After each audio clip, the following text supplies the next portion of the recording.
السلام علیکم ورحمۃ اللہ وبرکاتہ۔ الحمد للہ نحمده ونستعینه ونستغفره ونؤمن به ونتوکل علیہ ونعوذ باللہ من شرور انفسنا ومن سیئات اعمالنا ونعوذ باللہ من شرور انفسنا ومن سیئات اعمالنا من يهده الله فلا مضل له ومن يضلله فلا هادي له ونشهد أن لا إله إلا الله وحده لا شريك له ونشهد أن سيدنا ونبينا ومولانا محمدا عبده ورسوله الذي أرسل بالحق بشيرا ونذيرا وداعيا إلى الله بإذنه وسراجا منيرا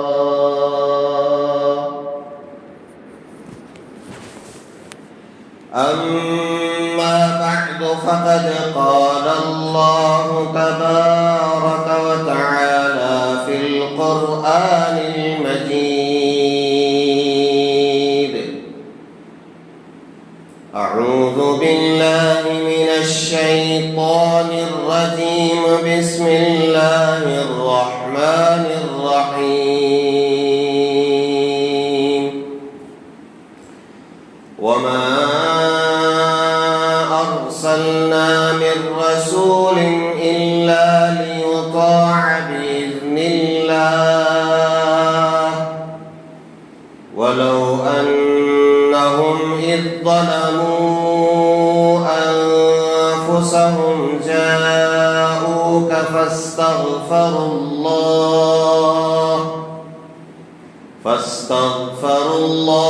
واستغفر لهم الرسول لوجدوا الله توابا رحيما.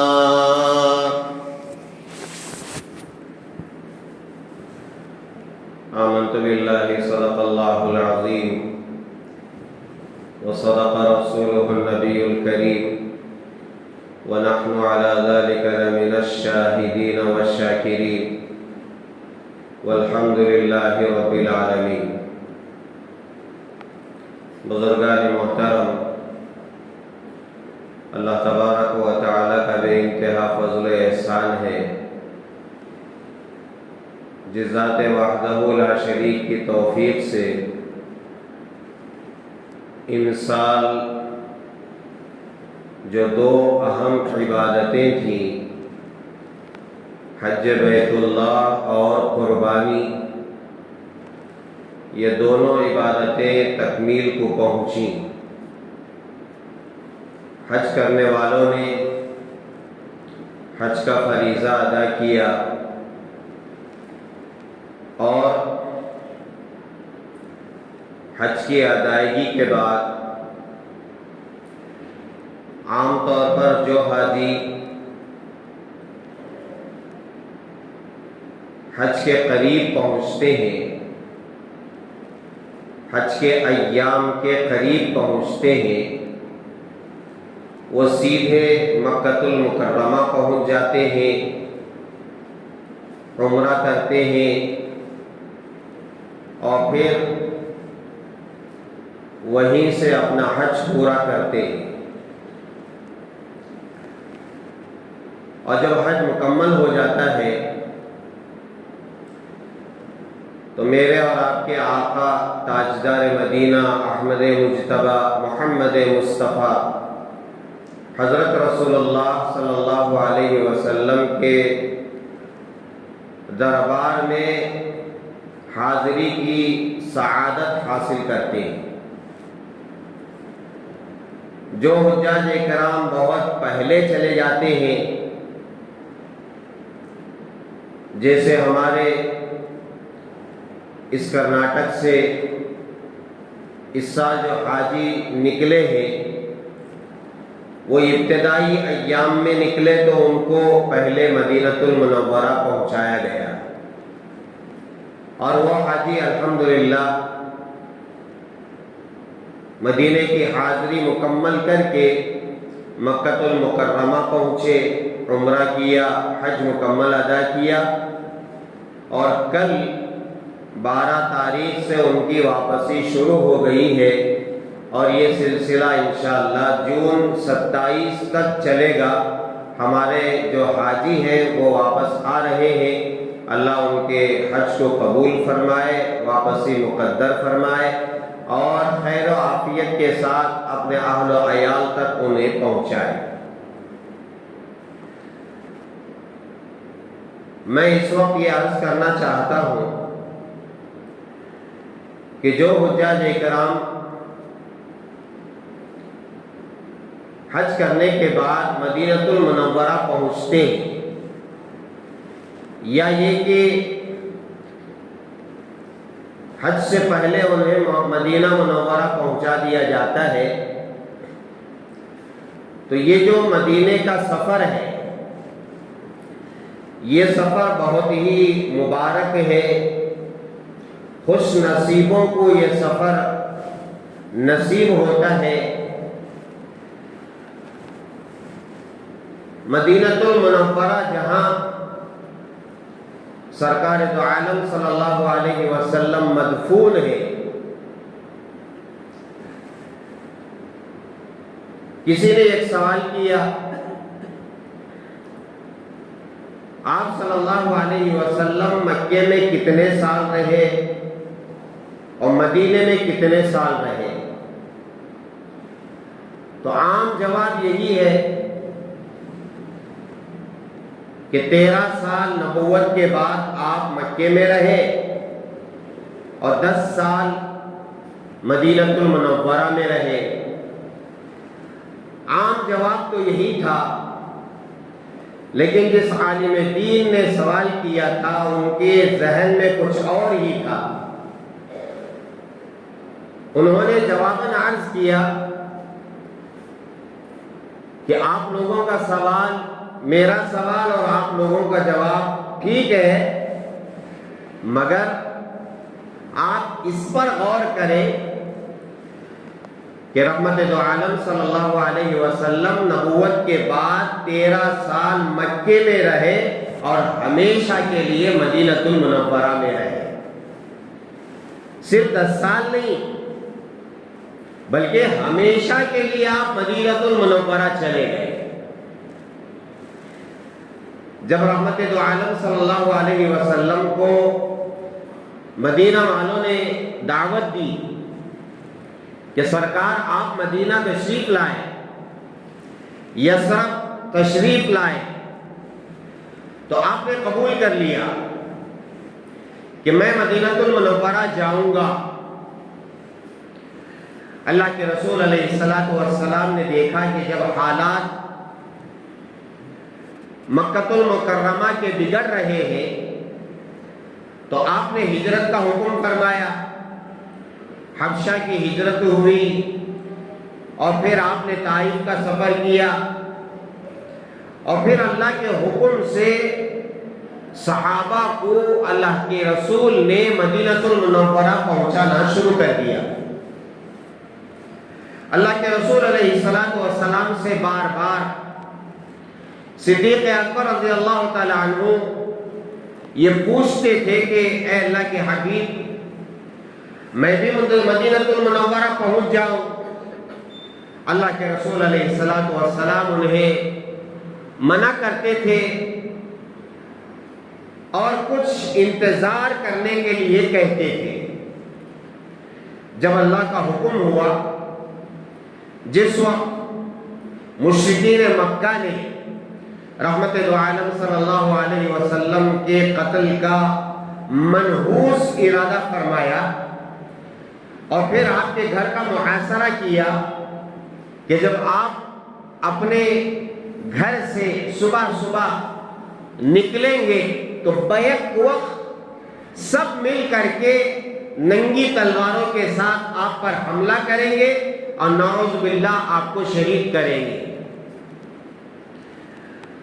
مدعی لاکھ برا چاہے تو کیا ہوتا ہے؟ وہی ہوتا ہے جو منظور خدا ہوتا ہے۔ اللہ رب العزت نے حضرت جبرائیل علیہ السلام کے ذریعے سے یہ پیغام پہنچا دیا کہ نبی جی آپ کے قتل کا منصوبہ بنا دیا گیا ہے اور آپ کے گھر کے اطراف لوگ ننگی تلوار لیے کھڑے ہوئے ہیں۔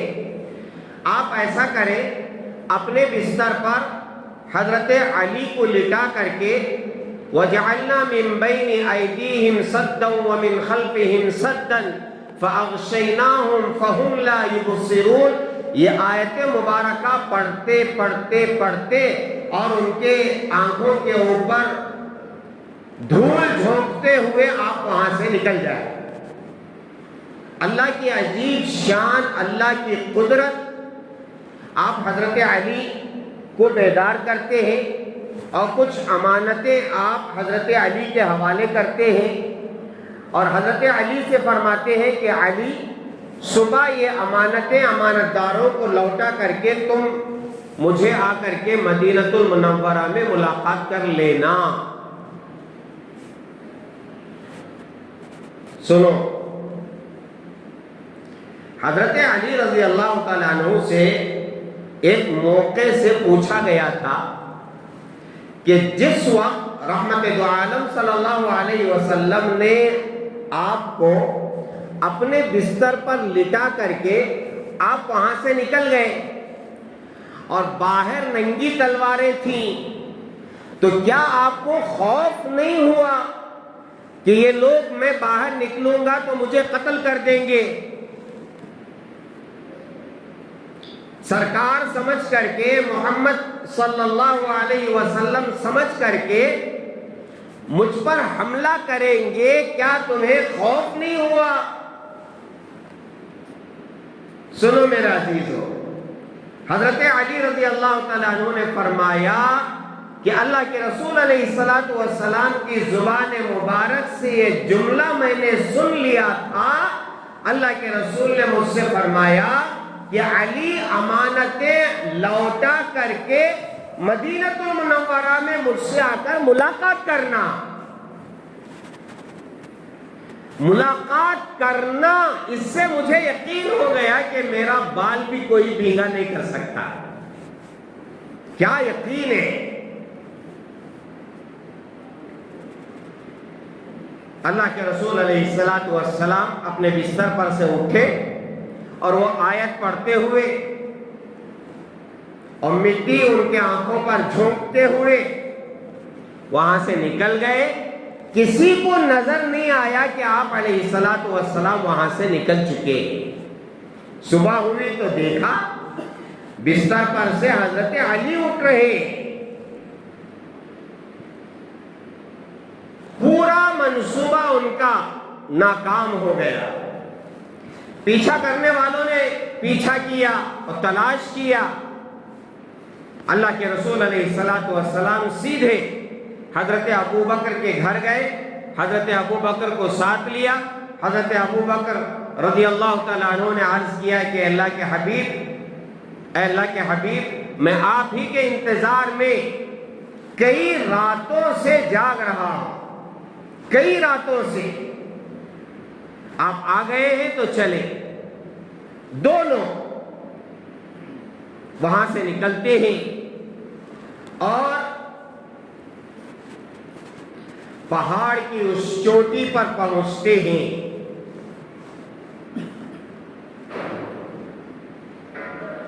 جسے غار حرا کہا جاتا ہے۔ آپ وہاں پہنچے، غار صاف، حضرت ابو بکر صدیق رضی اللہ تعالیٰ عنہ غار صاف کرتے ہیں اور وہاں ٹھہرتے ہیں۔ تلاش کرتے کرتے لوگ وہاں تک پہنچ جاتے ہیں، غار تک پہنچ جاتے ہیں، بلکہ ان مشرکین مکہ کے پاؤں نظر آ رہے ہیں۔ حضرت ابو بکر دیکھ رہے ہیں کہ اتنی اونچائی پر یہ مشرکین ہمیں تلاش کرتے ہوئے پہنچ چکے ہیں۔ عرض کرتے ہیں کہ اللہ کے حبیب، یہ پاؤں نظر آ رہے ہیں۔ لا تحزن ان اللہ معنا، نبی جی نے فرمایا کہ ابو بکر پریشان نہ ہو، اللہ ہمارے ساتھ ہے، اللہ ہماری حفاظت فرمائیں گے، کوئی دشمن ہم تک پہنچ نہیں پائے گا۔ اللہ نے اس کا بڑا عجیب و غریب انتظام فرمایا کہ مکڑی نے اس غار پر جالا باندھ دیا اور کبوتر نے وہاں انڈے دے دیے، اور جب وہ مشرکین مکہ وہاں پہنچے ہیں اور یہ سوچتے ہیں کہ شاید اس غار کے اندر محمد صلی اللہ علیہ وسلم چھپے ہوئے ہوں گے، تو انہی میں کا ایک ساتھی یہ کہتا ہے تم پاگل ہو، غار میں اگر کوئی اندر جاتا ہے تو یہ جالا جو بنا ہوا ہے یہ جالا ٹوٹ جاتا، اور یہ جو انڈے پڑے ہوئے ہیں یہ پھوٹ جاتے، کون اندر جا سکتا ہے؟ یہ تو جالا ہے، مکڑی کا جالا ہے۔ اللہ جب کام لیتے ہیں تو مکڑی کے جالے سے بھی کام لے لیتے ہیں۔ 3 دن گزرنے کے بعد حضرت اسماء وہاں پہنچا دیتی ہے اونٹنیاں، اور جن سے بات چیت ہوتی ہے وہ اونٹنیاں لے کر کے وہاں پہنچ جاتے ہیں رہبری کے لیے۔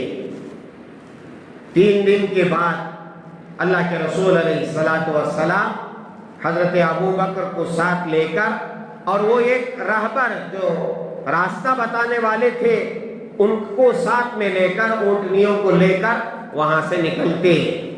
ایک راستہ ایسا آتا ہے، اگر ادھر جائیں تو آپ مکہ پہنچیں گے، ادھر جائیں تو آپ مدینہ پہنچیں گے، تو اللہ کے رسول علیہ السلام وہاں کھڑے ہو کر کے بہت ہی غم کے ساتھ مکہ المکرمہ میں جہاں آپ پیدا ہوئے، پیدائشی شہر جہاں کعبۃ اللہ ہے، جہاں طواف کیا جاتا ہے، جہاں آب زمزم ہے، جہاں مقام ابراہیم ہے، جہاں صفا مروہ ہے،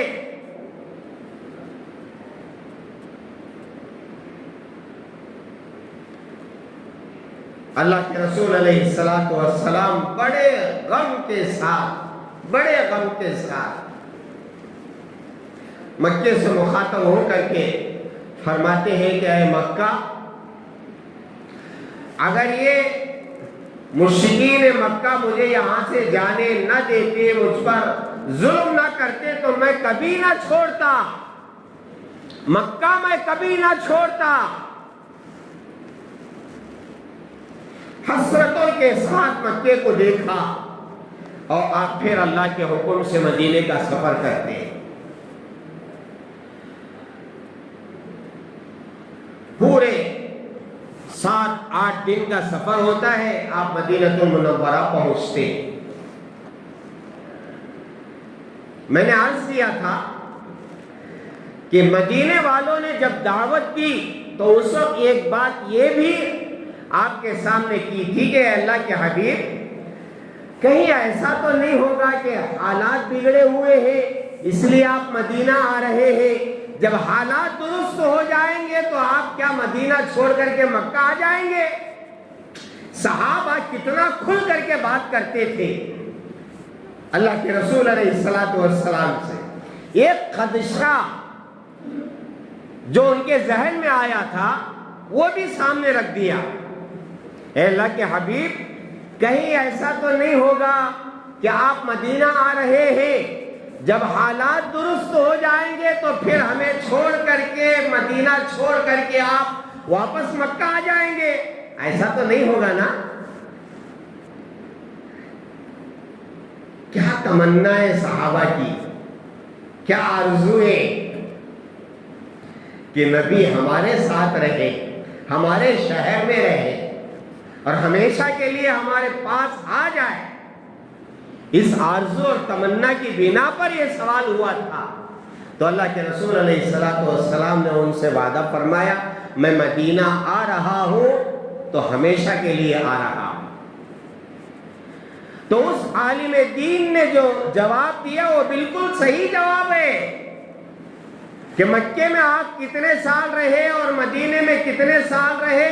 عام جواب یہی ہے کہ نبوت کے بعد 13 سال مکے میں رہے، 10 سال مدینے میں رہے۔ اس عالمین دین نے کہا کہ نہیں، جواب غلط ہے، 13 سال آپ مکے میں رہے اور ہمیشہ کے لیے آپ مدینۃ المنورہ میں رہے۔ تو آپ علیہ السلام مدینۃ المنورہ پہنچے، 10 سال آپ وہیں رہے، وہیں سے آپ نے حج بھی کیا، عمرہ بھی آپ نے وہیں سے کیا، اور پھر جب وقت اجل آ گیا تو آپ دنیا سے تشریف لے گئے۔ تو اسی حجرے میں آپ کا انتقال ہوا جس حجرے میں آپ اس وقت مدفون ہیں، حجرے عائشہ، جہاں مسجد نبوی ہے اور جہاں گنبد خضرا ہے، اس کے نیچے گنبد خضرا بعد میں کسی مقصد کے لیے بنا دیا گیا، اس کے نیچے آپ مدفون ہیں۔ اللہ کے رسول علیہ السلام نے فرمایا، جو شخص حج کرے اور حج کرنے کے بعد میری زیارت کو مدینۃ المنورہ آئے تو وہ ایسا ہے جیسے وہ میری زندگی میں میرے سے ملاقات کے لیے آئے۔ اللہ کے رسول نے فرمایا، من زار قبری فقد زارنی، جس نے فی حیاتی او کما قال علیہ السلام، جس نے میری قبر کی زیارت کی، اس نے گویا میری زندگی میں مجھ سے ملاقات کی۔ اللہ کے رسول علیہ السلام نے یہ خواہش ظاہر کی ہے کہ حج ادا کرنے کے بعد عرفات، مزدلفہ، منی پہنچ کر کے حج کی ادائیگی کے بعد حاجی مجھ سے ملاقات کرنے کے لیے آئے، میرے قبر کی زیارت کرے اور مجھے سلام پہنچائے۔ اللہ کے حبیب نے فرمایا، جو شخص میرے قبر کے پاس آ کر مجھے سلام کرتا ہے، اللہ رب العزت میری روح مجھے واپس کرتے ہیں اور میں اس سلام کو سنتا ہوں اور سلام کا جواب دیتا ہوں۔ ہاں، بہت سارے اللہ کے بندے اور اللہ کی بندیاں ایسی ہیں جو اس جواب کو سن لیتے ہیں۔ ہاں، اللہ کے حبیب علیہ السلام کے روضے پر آپ کی زیارت کے لیے حاجی وہاں پہنچتا ہے تو پورے آداب کے ساتھ پہنچتا ہے، غسل کر کے، عطر لگا کر کے، صدقہ دے کر کے، پورے ادب و احترام کے ساتھ جس دربار میں ملائکہ کے فرشتوں کے سردار، ملائکہ کے سردار حضرت جبرائیل آیا کرتے تھے، بڑے ادب و احترام سے آیا کرتے تھے، اس دربار میں حاجی کی حاضری ہو رہی ہے تو اس وقت زائر، آپ کے روضے کی زیارت کرنے والا اور آپ کے قبر اطہر کے پاس پہنچ کر صلاۃ و سلام پہنچانے والا، اگر اس کے دل میں آپ کی سچی محبت ہے تو دل تڑپ رہا ہوتا ہے، جسم کانپ رہا ہوتا ہے اور آنکھوں سے آنسو جاری رہتے ہیں، اور تھر تھر قدم قدم جیسے جیسے اٹھاتا ہے وہ کانپ رہا ہوتا ہے، تھرا رہا ہوتا ہے۔ روتے ہوئے آنسو کے ساتھ جب وہ روضے کے پاس پہنچتا ہے اور پہنچ کر کے الصلاۃ والسلام علیک یا رسول اللہ، الصلاۃ والسلام علیک یا حبیب اللہ، الصلاۃ والسلام علیک ایھا النبی ورحمۃ اللہ وبرکاتہ کہتا ہے، اللہ کے حبیب علیہ الصلاۃ والسلام بذات خود اس سلام کا جواب دیتے ہیں، اس سلام کو سنتے ہیں۔ ہمارے عقائد میں ایک چیز ہے، وہ یہ ہے حضرات انبیاء اپنی قبروں میں زندہ ہیں۔ اللہ کے رسول علیہ الصلاۃ والسلام اپنی قبر اطہر میں زندہ ہے، زندہ۔ میں، میری والدہ اور میری 2 بہنیں واپسی ہو رہی تھی مدینہ المنورہ سے، اندر جانے کا موقع نہیں تھا، تو مسجد نبوی کے باہر ہی کھڑے ہو کر کے ہم صلاۃ و سلام پہنچا رہے تھے۔ اچانک وہاں کا ایک عالم پہنچ گیا، کیا کر رہے ہو؟ کہا کہ ہم سلام پہنچا رہے ہیں۔ اس نے کہا کہ تمہارا عقیدہ کیا ہے؟ تو میں نے بغیر جھجکے اس سے کہا ہمارا عقیدہ یہ ہے کہ اللہ کے حبیب علیہ الصلاۃ والسلام اپنے قبر اطہر میں زندہ ہے۔ تو مجھ سے بحث کرنے لگا۔ میری بہنوں نے منع کیا کہ بحث مت کرو، ہم اس وقت جا رہے ہیں، سلام پہنچا کر کے ہم وہاں سے نکل گئے۔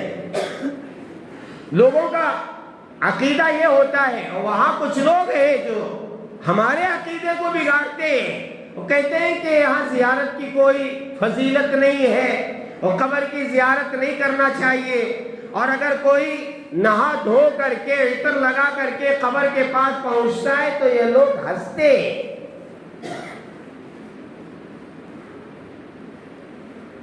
بدقسمتی ہے ان لوگوں کی۔ یاد رکھیں، جو لوگ نبی کی سنتوں کو ٹھکراتے ہیں اور زندگی پر ٹھکراتے رہے، نبی کی سنتوں پر عمل ہی نہیں کیا، ان کو زیارت کہاں نصیب ہوتی ہے؟ جو زندگی بھر نبی کی سنتوں پر عمل کرتے ہیں، ذوق و شوق کے ساتھ عمل کرتے ہیں، پانی پیتے ہیں اور سنتوں کا لحاظ کرتے ہیں، سیدھے ہاتھ میں پیتے ہیں، 3 سانس میں پیتے ہیں، بیٹھ کر کے پیتے ہیں، پانی دیکھ کر کے پیتے ہیں، بسم اللہ کہہ کر کے پیتے ہیں، اور پھر بستر پر جاتے ہیں، سنت طریقے پر سوتے ہیں، کھانا کھاتے ہیں، سنت طریقے پر کھاتے ہیں، لباس پہنتے ہیں، لباس پہننے کی اس کی رعایت کرتے ہیں۔ سنتوں کے ساتھ جو زندگی گزار رہا ہوتا ہے وہ روضے پر جا کر کے خوش نصیب بنتا ہے۔ جن کو سنتوں سے کوئی ذوق و شوق نہیں ہے، دور کا واسطہ نہیں ہے، ان کو مدینہ پہنچ کر کے بھی حاضری کی توفیق نہیں ہوتی۔ وہ بھاگ بھاگ کر کے جاتے ہیں قباء میں نماز پڑھنے کے لیے، وہ بھاگ بھاگ کر کے جاتے ہیں قبلتین میں نماز پڑھنے کے لیے، وہ بھاگ بھاگ کر جاتے ہیں وہاں فلاں کی زیارت کر کے آئیں گے، فلاں کی زیارت کر کے آئیں گے، فلاں کی زیارت کر کے آئیں گے، مگر نہیں آئیں گے تو کہاں نہیں آئیں گے؟ اللہ کے رسول علیہ الصلاۃ والسلام کے روضے کے پاس نہیں آئیں گے۔ کمبختو، تمہیں وہاں حاضری کی توفیق نہیں ہوتی ہے، اس لیے نہیں آتے ہو۔ اللہ تمہیں وہاں پہنچانا نہیں چاہتا، اس لیے مدینہ پہنچ کر بھی روضے کے پاس نہیں آتے ہو سلام پڑھنے کے لیے۔ اللہ کے رسول علیہ الصلاۃ والسلام نے فرمایا کہ جو شخص حج کرنے کے بعد میری زیارت کے لیے نہیں آئے گا وہ ظالم ہے، ظالم۔ اتنا ظلم کر رہے ہو، حبیب کے روضے کے پاس جا کر کے ارے اس دربار میں نہیں جائیں گے تو اور کہاں جائیں گے؟ جن کے طفیل ہمیں سب کچھ ملا ہے اور ملنے والا ہے. جو ملا آپ کے صدقے میں ملا، جو ملے گا آپ کے صدقے میں ملے گا. آپ کی شفاعت کے بغیر حساب و کتاب شروع نہیں ہوتا. آپ کی شفاعت کے بغیر پل صراط پر سے گزرنا نہیں ہوتا. آپ کی شفاعت کے بغیر جنت میں داخلہ نہیں ہوتا. آپ کے روضے پر جانے کے لیے کتراتے ہو اور کہتے ہو کہ نبی کی زیارت کرنا یہ صحیح نہیں ہے، نعوذ باللہ،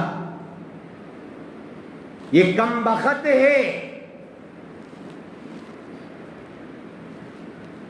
ورنہ میرے عزیزوں، جن کے نصیب میں زیارت مقدر ہے، وہاں پہنچنے والے ایسے ذوق و شوق کے ساتھ، میں آپ کو بتاؤں، ایک عاشق احمد کبیر رفاعی رحمت اللہ علیہ جن کے بارے میں آتا ہے، وہ ایسے ذوق و شوق کے ساتھ دل میں اللہ کے رسول کی محبت بھری ہوئی ہے، دل مار رہا ہے. کیسے ذوق و شوق کے ساتھ انہوں نے زیارت کی ہوگی جب آپ روضے کے پاس پہنچے ہیں. قبر آتھر شک ہوتی ہے، پھٹتی ہے، اور اللہ کے رسول علیہ السلام کا دست مبارک قبر کے باہر نکلتا ہے، اور احمد کبیر رفاعی رحمت اللہ علیہ قبر سے رحمت دو عالم صلی اللہ علیہ وسلم کا دست مبارک جو نکلا ہے اس سے مصافحہ کرتے ہیں، اسے بوسہ دیتے ہیں، اور پھر وہ ہاتھ واپس چلا جاتا ہے. ہاں،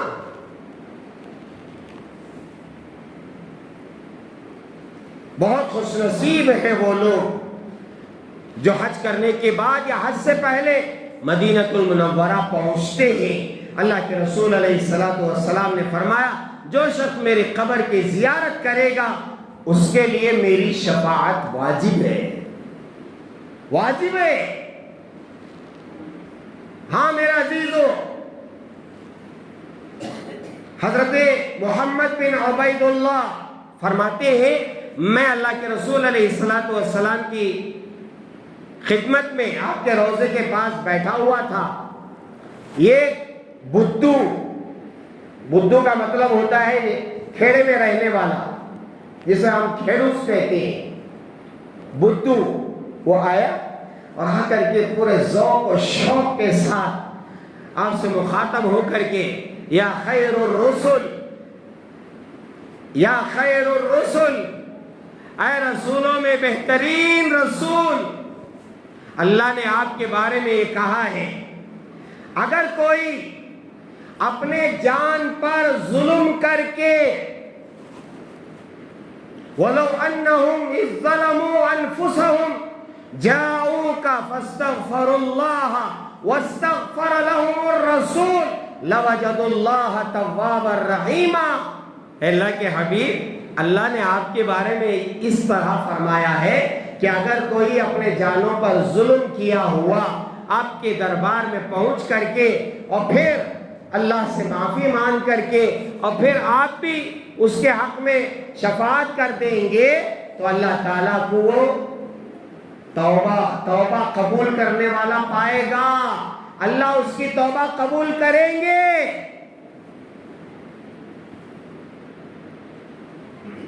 محمد بن عبید اللہ فرماتے ہیں، وہ آیت پڑھ کر کے دعا کر کے استغفار کر کے وہاں سے چلا گیا. فرماتے ہیں میری آنکھ لگ گئی، میں سو گیا تو خواب میں اللہ کے رسول علیہ السلام کی زیارت ہوئی اور آپ نے فرمایا کہ محمد بن عبید اللہ اس بدو کو جا کر کے کہہ دینا کہ اس آیت کی بنا پر اللہ رب العزت تمہارے استغفار پر اور پھر میرے استغفار پر تمہیں جنت واجب کر دیا ہے. ہاں، ادھر حج ادا کیا، مغفرت ہو گئی، ادھر زیارت کے لیے مدینہ المنورہ پہنچا، نبی کی شفاعت ہو گئی تو پھر جنت پکی. اس سے بڑھ کر اور کیا چاہیے؟ اس لیے میرا عزیزو، حاجی حج کے بعد مدینہ المنورہ پہنچتے ہیں اور آپ علیہ السلام کے قبر کی زیارت کرتے ہیں، اور فضائل تو بہت سارے ہیں۔